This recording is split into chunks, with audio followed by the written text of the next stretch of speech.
Всем привет, меня зовут Алина, и сегодня я буду вашей дежурной по городу. Пандемия идет на спад, а значит, город возвращается к привычному образу жизни. Ежедневно с рассветом солнца на этой улице собираются продавцы овощей и фруктов. Железнодорожная платформа вон там пустует ровно до 6:50. Именно во столько приезжает поезд из Гисара. Тогда оживленная торговля начинается и там. Дихкани и перекупщики привозят продукцию сюда, из восточных районов – Гисара, Регара, Шахринава. У душанбинцев стихийный рынок пользуется большой популярностью, потому что здесь можно найти свежие овощи и фрукты прямо с грядки по очень приемлемым ценам. Помидоры 2,5 самани за килограмм, огурцы 1 самани 20 дирхамов, картошка 2,5 самани, виноград от 6 самани, а персики от 4. Мы прошлись по рынку и спросили у самих жителей, нравится ли и удобно ли им здесь покупать продукты.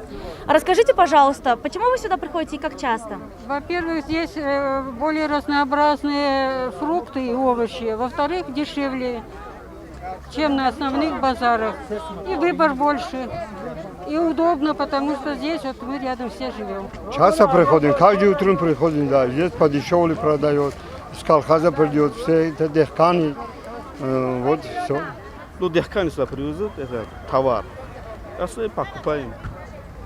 А как часто приходите? Ну, почти,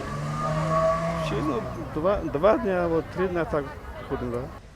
По словам старожилов, рынок существует давно, вот уже 20 лет. Однако работал он не постоянно.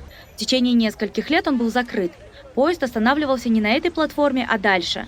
Но со временем жители Дихкани поняли, что здесь самое удобное место для продажи, и базар снова заработал. Рынок выгоден, получается, и покупателям, и продавцам, потому что овощи здесь гораздо дешевле, чем можно их купить просто на рынке.